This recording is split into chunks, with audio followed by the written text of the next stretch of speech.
नजरादा BTV Urdu news में आपका खैर मकदम और आप देख रहे हैं 9 PM खबरनामा। सबसे पहले नजर हेडलाइंस पर। पाटीदार तहरीक तशद्दुद में तब्दील, गुजरात के महसाना में कर्फ्यू नाफिज।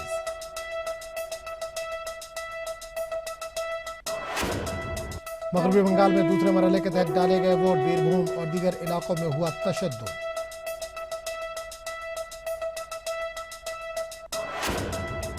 वज़ीर-ए-आज़म मोदी की बंगाल में इंतखाबी रैलियां, ममता हुकूमत को बनाया निशाना।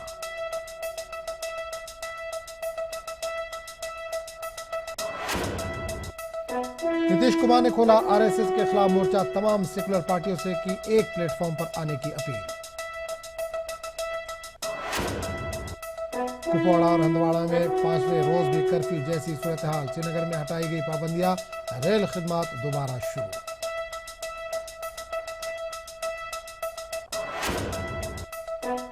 आंध्र प्रदेश के जिला मशरकी गोदावरी के अनापर्ति में गैस सिलेंडर फटा, 16 मकानात आग के नजर, 50 लाख रुपए मालियत का नुकसान।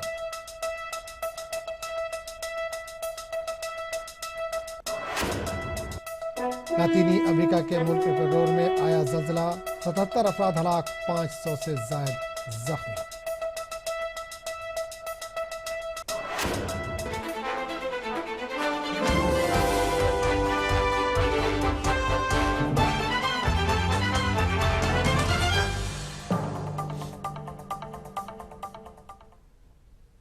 और सुर्खियों के बाद अब खबरों की तफसील।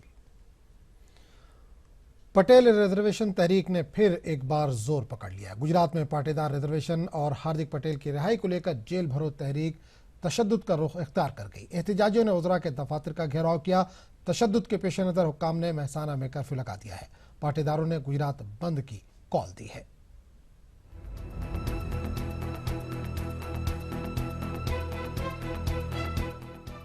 इतवार को पाटीदार रिजर्वेशन तहरीक तशद्दुद में बदल गई।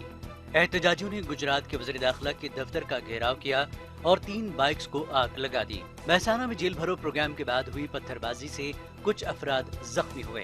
एहतजाजियों ने वज़ीर सेहत के दफ्तर पर एहतजाज किया।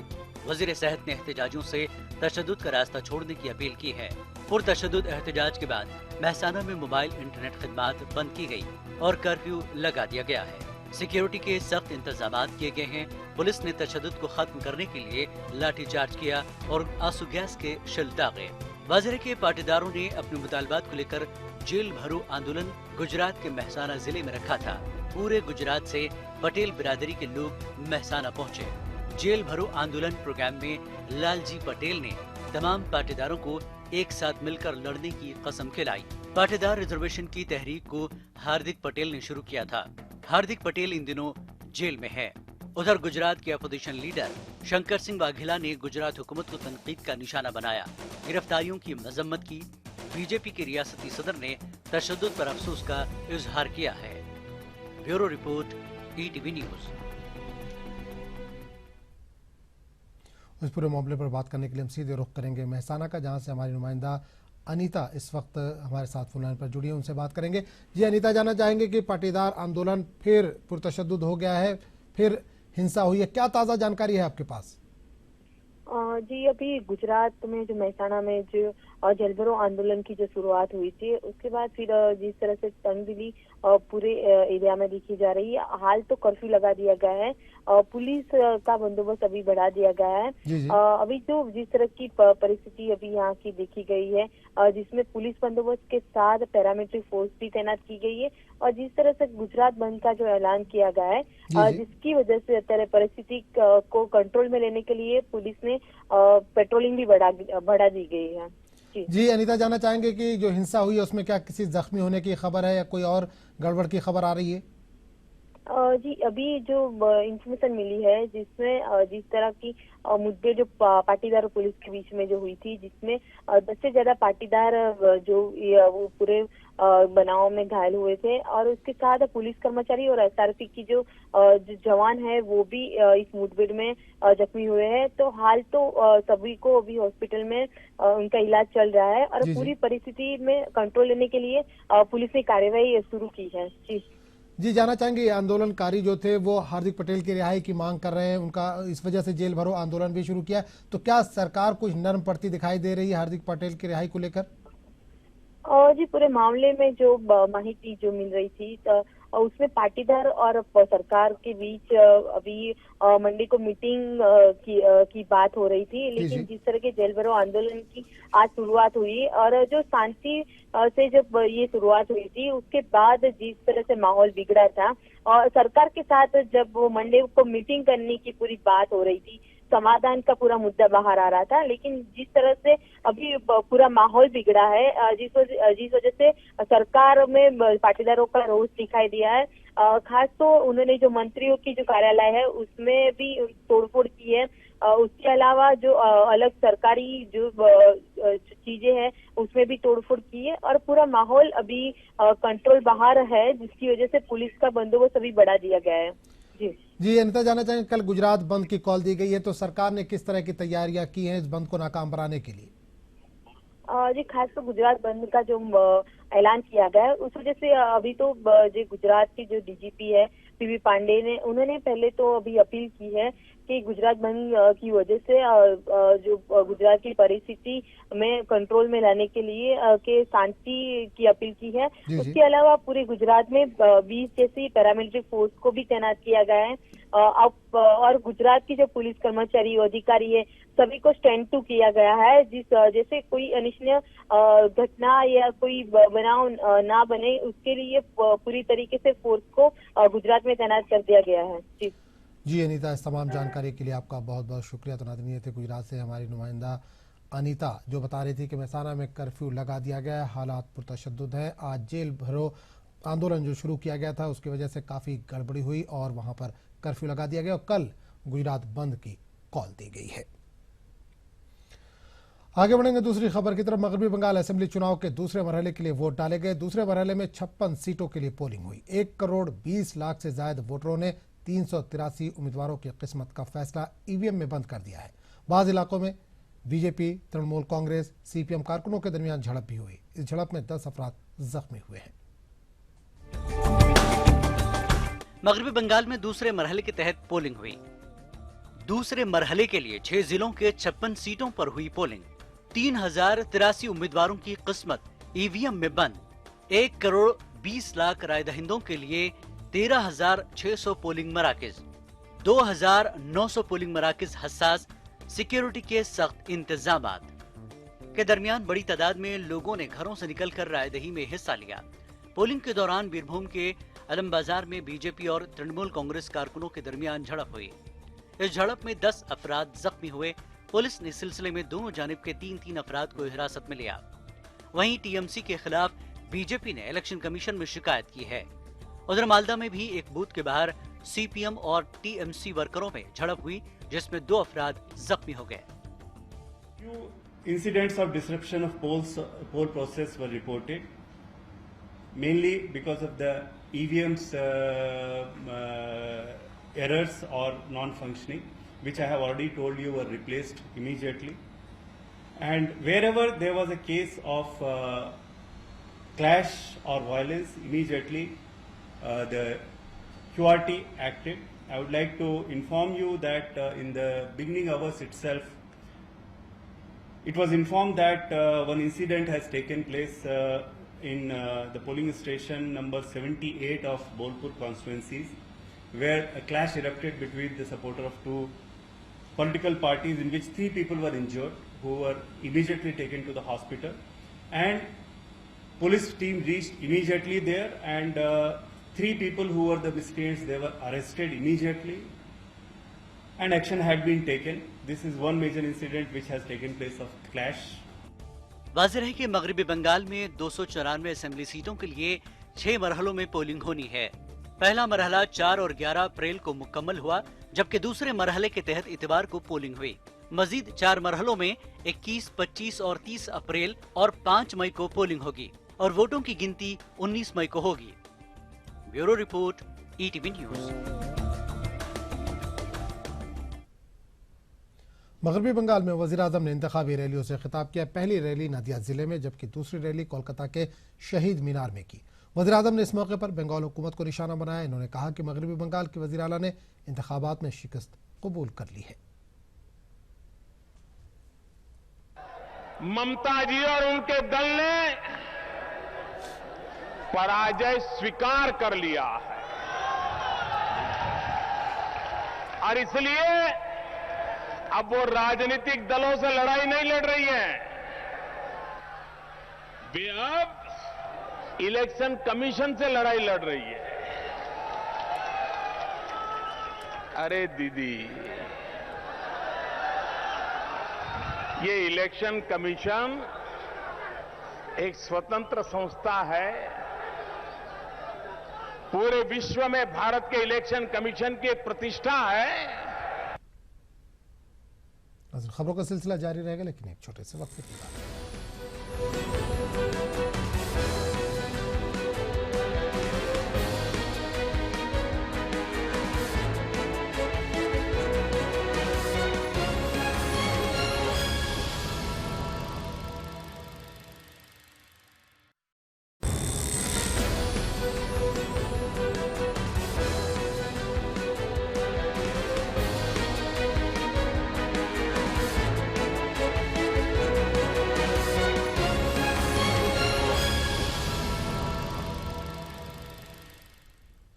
ईटीवी उर्दू न्यूज में एक बार फिर आपका खैर मकदम और आप देख रहे हैं 9 PM खबरनामा। जेडीयू के नए कौमी सदर और बिहार के वजीर आला नीतीश कुमार ने मुल्क को बचाने के लिए आरएसएस से पाक हिंदुस्तान बनाने पर जोर दिया। इन्होंने इस काम के लिए गैर बीजेपी पार्टियों से एक प्लेटफॉर्म पर आने की अपील की है। नीतीश कुमार ने कहा कि पिछले लोकसभा इंतखाबात के दौरान बीजेपी के वजीर आजम ओहदे के उम्मीदवार नरेंद्र मोदी ने कांग्रेस से पाक हिंदुस्तान का नारा दिया था। नीतीश ने कहा कि बीजेपी और इसके बांटने वाली जहनीत के खिलाफ इत्तेहाद ही जमहूरियत को बचाने का एक वाहिद रास्ता है। उधर आरएसएस ने कहा कि तंजीम की जितनी मुखालफत की जाएगी वो अवाम में मजीद मकबूल होगी।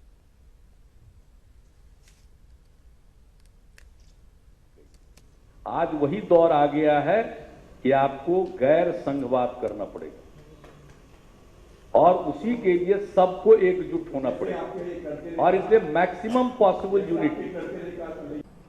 तो बीजेपी को हरा नहीं सकते, तो सब लोगों को साथ लेंगे तो कुछ यश उनको मिल सकता है। देखना है क्या होता है। अभी 3 साल है और जहां तक संघ का सवाल है तो कोशिश अवश्य करनी चाहिए संघ को समाप्त करने की, क्योंकि बहुत लोगों ने सब कोशिश की है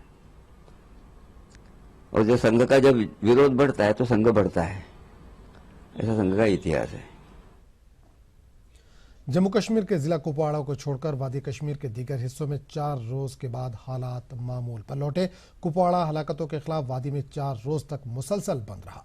इतवार को हड़ताल या एहतजाज की कॉल न होने के पेश नजर श्रीनगर शहर के सभी इलाकों से पाबंदियां हटाई गईं। श्रीनगर शहर समेत वादी के बेशतर इलाकों में दुकानें और कारोबारी इदारे खुले रहे और सड़कों पर ट्रैफिक रवा दवा रहा। अगरचे सरकारी दफातर और तालीमी इदारे इतवार के चलते बंद रहे, ताहम वादी के अक्सर इलाकों में जिंदगी दोबारा पटरी पर लौटी। वादी में हालात मामूल पर लौटने के साथ ही रेल खिदमत भी दोबारा शुरू हो गई है। इसी दौरान मोबाइल इंटरनेट खिदमत बंद रही। उधर जिला कुपवाड़ा में 5वें रोज भी कर्फ्यू नाफिज रहा। कई हसास इलाकों में सख्त बंदिशें आयद रही और खासी तादाद में सिक्योरिटी एहलकार तैनात रहे। इम्कानी मुजाहिरों को रोकने के लिए मोबाइल बंकर बनाए गए थे। कर्फ्यू और बंदिशों के सबब जिले में मामूलाती जिंदगी बुरी तरह से मुतासिर है। वादरे के हफ्ते की शाम तरेगाम कुपवाड़ा में फोर्सेज और मुजाहिरीन के बीच झड़पों के दौरान 4 लोग जख्मी हो गए थे। यहाँ लोगों ने इल्जाम लगाया कि फोर्सेज ने कई मकानों के शीशे तोड़े। लोगों ने वाकये की जांच का मुतालबा किया है।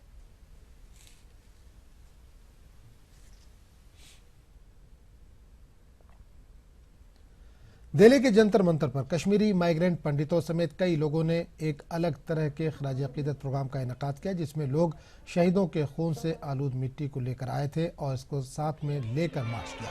मार्च में छोटे छोटे स्कूली बच्चों ने भी शिरकत की और हुब्बुल वतनी के नारे लगाए। कुछ बच्चों ने शहीद कैप्टन पवन कुमार और शहीद भास्कर महाजन की तस्वीरें भी लेकर आए थे। प्रोग्राम की क़यादत रविंद्र पंडिता, विनोद पंडित, कमल किशोर शर्मा वगैरह कर रहे थे।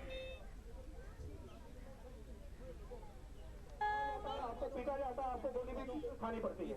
और अगर आप बात, हमारा कार्यक्रम जो था, हमने कोई 10 दिन पहले परमिशन मांगी थी।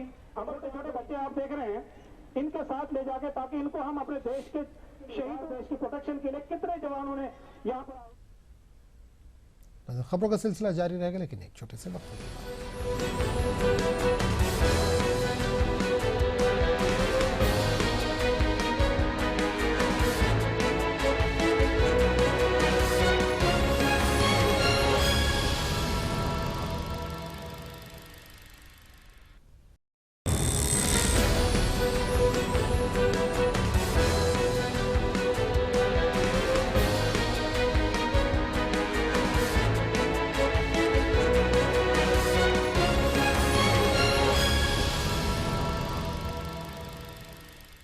ईटीवी उर्दू न्यूज में एक बार फिर आपका खैर मकदम और आप देख रहे हैं 9 PM खबरनामा।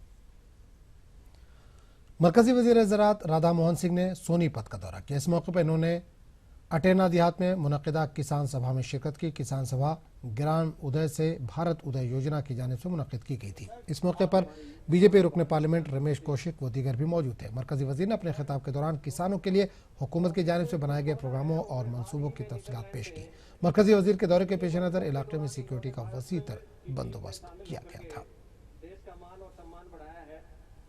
मोहित भी किसान का बेटा है और बहुत ही, उनकी बात भी बहुत चलती थी कि नहीं देश को पता है, लेकिन वो भी ज्यादा दिन नहीं रहे। संजोग से लाल बहादुर शास्त्री वर्षों बाद जब आए, तब जय जवान जय किसान का गूंज, सरकारी गूंज गांव के किसानों के कान में गया। और अटल बिहारी वाजपेयी जब आए तो जय जवान जय किसान के साथ जय विज्ञान की बात की। जय विज्ञान की बात इसलिए की कि आबादी बढ़ रही है और खेती जो कि जमीन बढ़ने वाला नहीं, तो नई टेक्नोलॉजी और विज्ञान का जब तक इस्तेमाल नहीं होगा तब तक पैदावार नहीं बढ़ेगी। मरकजी वज़ीर मुमलिकत तवानाई पीयूष गोयल ने जौनपुर में किसान सभा ग्राम उदय से भारत उदय मुहिम और दीनदयाल ग्राम ज्योति योजना का इफ्तिताह किया। इस मौके पर मीडिया से बात करते हुए मरकजी वज़ीर ने कहा कि मोदी और उनकी हुकूमत तरक्याती प्रोग्रामों पर अमलावरी में मसरूफ है, लेकिन अपोजिशन इसमें रोड़े अटका रही है। मोदी जी की सरकार आने के बाद जब हमने उसको तेजी दी, लगाम लगाई, उसको गति दी, तो 1364 गांव में पिछले 22-24 महीनों में नए विद्युतीकरण का काम कर पाए। 1364 2 वर्ष में बनाम 3 पहले 2 वर्ष। तो 9 PM खबरनामे में फिलहाल इतना ही, लेकिन चलते चलते आपको छोड़ जाते हैं तिरछी नजर के साथ। आदाब।